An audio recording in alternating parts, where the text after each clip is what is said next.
What's up, guys? I kind of wanted to do a little video. I've had quite a few people message me about doing a one link setup on their rigs, and I just wanted to give a little, do a little video, show what I do on mine, the length of the arms, the kind of joint that I use, or the style setup that I use. So anyway, this is off the, naturally, it's off the old Pinto Mean Bean.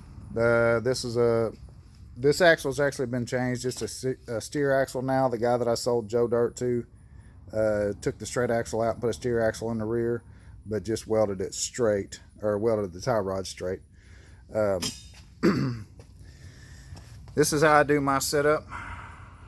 Run 2 pieces of square tubing straight into one, and then I have the ball. The nut is actually on the inside of this plate, and then tighten it up. Well, they come loose, so what I did was I ended up just welding the ball to it. And then this is an SU joint. I think it was built out of Australia or something. Anyway, it's basically a 2 5/16 ball with this machined half, and then the other half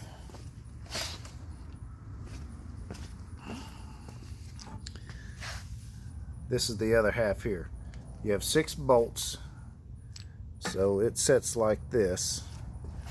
You have 6 bolts that bolt it to a plate on your chassis, and then you have 6 bolts inside here that bolt this half to this half. It's a really clean, really nice setup. However, it is a little expensive. I think they're $350 a piece. And what I do on mine is I like to do at least 50 inches or more on my one link, from the axle to the one link ball. The reason I do that is you want to try to get your pivot point as far up to the front as possible, so that way you don't have an unloading, basically like a short ladder bar. If it's too short, then when you give it gas, all it's going to do is pick up the back of the rig. There's no weight holding it down. The longer it is, the more of the rig that it has to pick up, so essentially it will actually plant the tires versus just unloading the rig, unloading the suspension. Now, a lot of people say that you'll want to run them as flat as possible.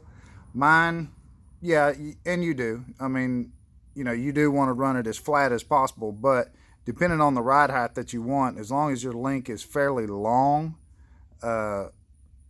having them perfectly flat isn't going to matter that much, as long as the link is really long. Now, if you have a short link, yeah, you'd want it really flat.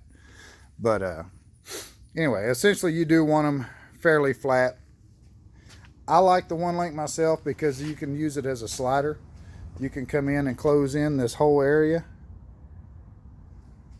and basically have everything protected. The drive shaft's protected, which on a Rockwell, the drive shaft's up high anyway. On the panhard bar, track bar, whatever you want to call it, I'm thinking it's called a track bar in the front and a panhard bar in the rear. Don't really know, but anyway, there's 2 different names for them, a panhard and a track bar. This is the same setup from the Pinto. The chassis part of Joe Dirt, this is the rear chassis part of Joe Dirt. I built it so that when it set down on the bump stops, this is actually,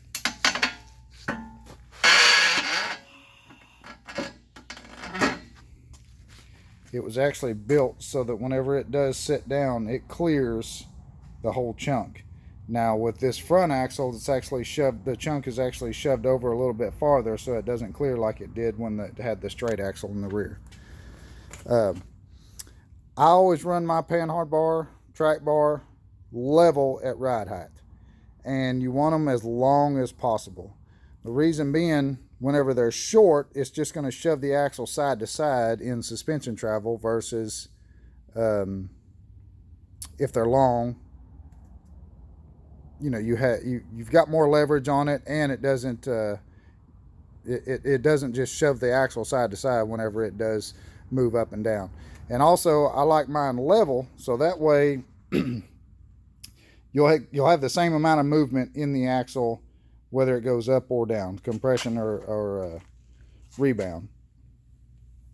That's just the way that I like mine. Some people, they'll run them at a point from, like, you know, say like down here on the axle, and then they'll run it up real high on the frame.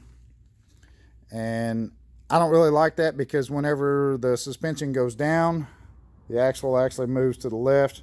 Your axle moves like this instead of, you know, just a little bit of side to side whenever you run your panhard bar flat.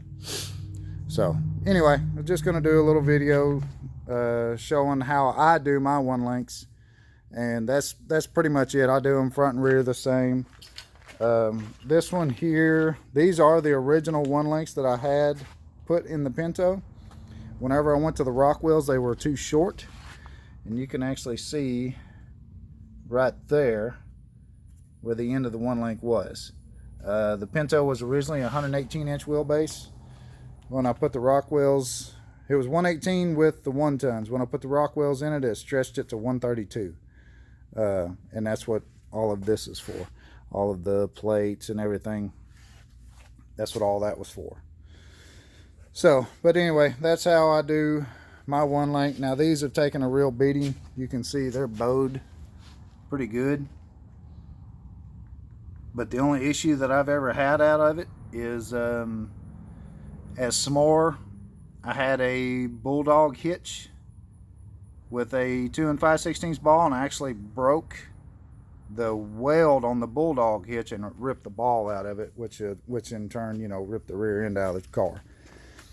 Whenever I do a Bulldog hitch, and that's the way that I usually do it, I actually traded for these, and that's why I have them. When I do a Bulldog hitch, I will turn the hitch up the exact same way as this. Now on the back, whenever you give it gas, it comes up. So I put the flap on the bottom on the Bulldog hitch. On the front, I do just the opposite, because when you gas it, it's pulling down all the time. So I put the flap on the top. But what I do is I will turn the Bulldog hitch just like this, weld it into a cross member, and then have the ball come straight into it, just like this setup is here. So there's a, you know, grater ball, Bulldog hitch, trailer ball.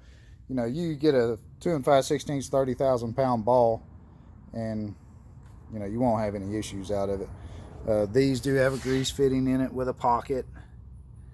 I've seen some guys where they take and they'll machine veins into their ball so that you'll have grease in there. I've never had any issues out of these squeaking or anything like that, but like I say, they are a more expensive joint.